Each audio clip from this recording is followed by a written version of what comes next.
ಅಕ್ಕ ಮಹಾದೇವಿಯವರ ಮಹಾಯೋಗ ಜೀವನದ ಅತ್ಯಂತ ಪವಿತ್ರ ಅಧ್ಯಾಯ. ಗುರುತ್ವ ದಿವ್ಯ ಸ್ಥಿತಿ. ಗುರುರೂಪ ಅವರ ಯೋಗ ಸ್ಥಿತಿ. ಅಕ್ಕ ಮಹಾದೇವಿಯವರ ಸಿದ್ಧಿ ಎತ್ತರ.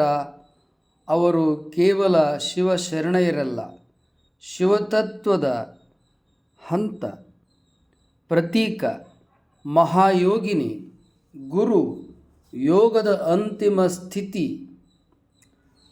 ಪೂಜೆಯು ಮನಸ್ಸಿನ ಪಾವಿತ್ರ್ಯದಲ್ಲಿ, ದೇವರು ಹೃದಯದ ಶಾಂತಿಯಲ್ಲಿ. ಉಪಾಸನಾ ಪೂಜಾ ಭಕ್ತಿ ಅವರ ದಿವ್ಯ ಜೀವನ.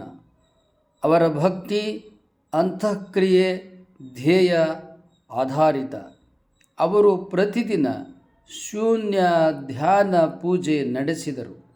ಆ ಪೂಜೆಯಲ್ಲಿ ಹೂವು, ದೀಪ, ನೈವೇದ್ಯ ಒಂದು ಹಂತ, ಅವು ವಿರಾಮ. ಮತ್ತೊಂದು ಹಂತದಲ್ಲಿ ಆತ್ಮವೇ ಹೂವು, ಜ್ಞಾನವೇ ದೀಪ, ಪ್ರೀತಿ, ಭಕ್ತಿ, ನೈವೇದ್ಯ. ಅವರ ವಚನ ರಚನೆಗಳು ಕನ್ನಡ ಸಾಹಿತ್ಯದ ದಿವ್ಯ ಸಂಪತ್ತು.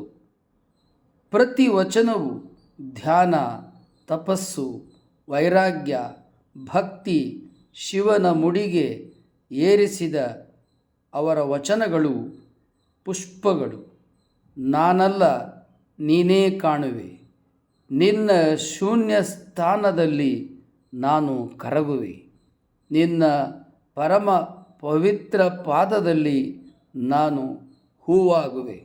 8 ವರ್ಷದ ತಪಸ್ಸು, ಧ್ಯಾನ.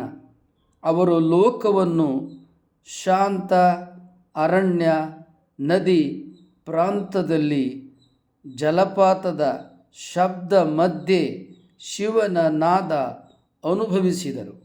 ಅವರ ಜೋಗ ಜಲಪಾತದ ತಪಸ್ಸು ಅನುಭಾವಲೋಕದ ಪರಮ ಪವಿತ್ರ ಅಧ್ಯಾಯ. ಅಕ್ಕ ಮಹಾದೇವಿಯವರ ವಚನಗಳು ಭಾವಗೀತ ಪ್ರಕಾರದ ಶ್ರೇಷ್ಠ ಮಾದರಿಗಳು.